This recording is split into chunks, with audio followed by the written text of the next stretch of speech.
Assalamualaikum warahmatullahi wabarakatuh. Perkenalkan, nama saya Sanina. Di sini saya akan menjelaskan hasil presentasi saya yang berjudul Makalah Etika dalam Praktek Akuntansi Manajemen dan Akuntansi Keuangan.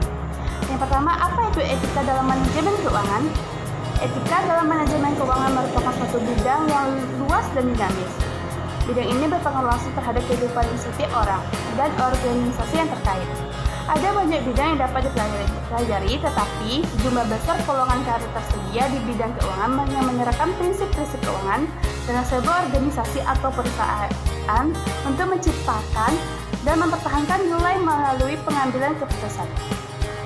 Manajemen sumber daya yang tepat menyatakan bahwa manajemen keuangan adalah suatu kegiatan perencanaan, penganggaran, pemeriksaan, pengelolaan, pengendalian, pencarian, dan penyimpanan dana yang dimiliki oleh organisasi atau perusahaan.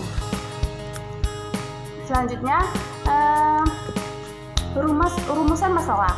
Berdasarkan latar belakang masalah yang telah dikemukakan di atas, guna membatasi masalah yang dikarenakan kompleks permasalahan, maka masalah yang relevan untuk diungkap dalam makalah ini adalah bagaimana etika dalam praktik akuntansi manajemen dan akuntansi keuangan. Tujuan masalah.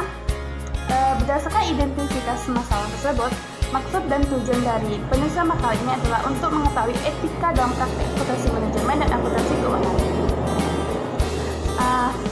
Yang pertama kita bahas yaitu etika dalam praktik akuntansi manajemen. Yang pertama itu poinnya etika dalam akuntansi manajemen. Akuntansi manajemen adalah disiplin ilmu yang berkaitan dengan penggunaan informasi akuntansi oleh para manajemen dan pihak-pihak internal lainnya untuk keperluan perhitungan biaya produk, perencanaan, pengendalian, dan evaluasi serta pengambilan keputusan. Akuntansi manajemen merupakan peran penting dalam menunjang tercapainya tujuan perusahaan, di mana tujuan tersebut harus dicapai melalui cara yang legal dan etis. Maka para akuntan manajemen dituntut untuk bertindak jujur, terpercaya, dan etis. Tanggung jawab yang dimiliki oleh seorang akuntan manajemen lebih luas dibandingkan tanggung jawab seorang akuntan keuangan, yaitu yang pertama perencanaan, yang kedua pengevaluasian, yang ketiga pengambilan, yang keempat manajemen dan penjawaban sumber, yang kelima pelaporan eksternal. Poin kedua, etika profesional akuntansi manajemen. Kebiasaan beretika adalah sangat penting dalam berkomunikasi yang baru, digital, berbasis kepercayaan, dan kepentingan sangat dijunjung tinggi. Kejujuran perusahaan yang diwujudkan dalam merek dan reputasi, meningkatkan kepercayaan pelanggan, karyawan, dan investor. Ada 4 standar etika untuk akuntan manajemen. Yang pertama, kompetensi. Yang kedua, kerahasiaan. Yang ketiga, integritas. Dan yang keempat, objektivitas. Poin ketiga adalah kreatif accounting. Menurut Susiawan 2003, kreatif accounting adalah aktivitas badan usaha untuk mempertahankan teknik dan kebijakan akuntansi guna mendapatkan hasil yang diinginkan, seperti penyajian nilai laba atau aset yang lebih tinggi atau lebih rendah tergantung motivasi mereka yang melakukannya.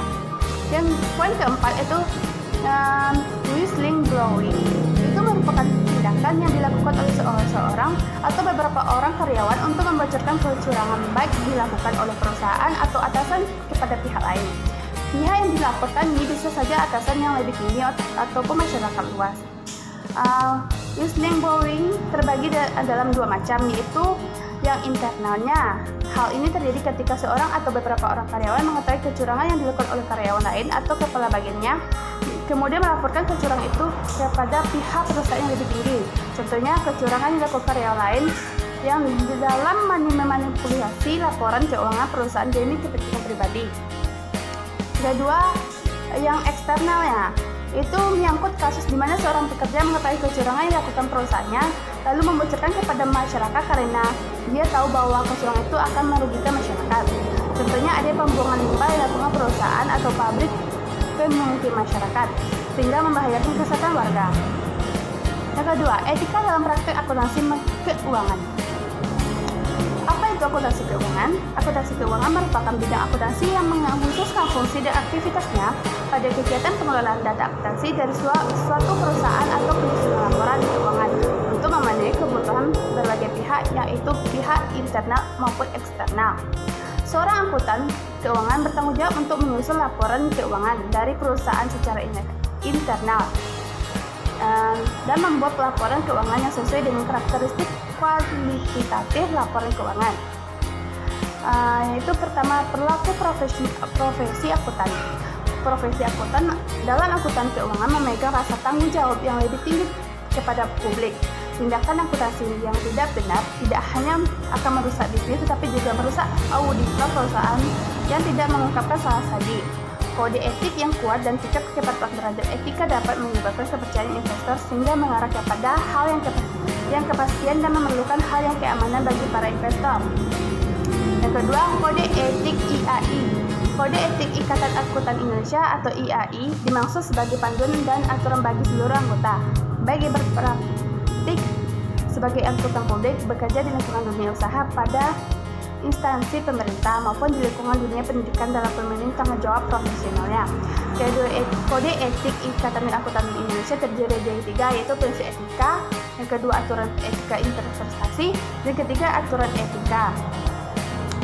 3. Kepatuhan. Kepatuhan terhadap kode Ikatan Akuntan seperti juga dengan sebuah standar dalam masyarakat terbuka, tergantung terutama sekali pada pemahaman tindakan sukarela anggota. Yang keempat, prinsip etika profesi. Prinsip etika profesi ini dalam kode etik menyatakan mengakui profesi akan tanggung jawabnya kepada publik pemakaian jasa akuntan dan rekan. Prinsip-prinsip yang digunakan dalam etika manajemen dan etika keuangan. Pertama, prinsip tanggung jawab profesi. Yang kedua, prinsip kepentingan publik. Yang ketiga, prinsip integritas. Yang keempat, prinsip objektivitas. Yang kelima, prinsip kompetensi dan kehati-hatian profesional.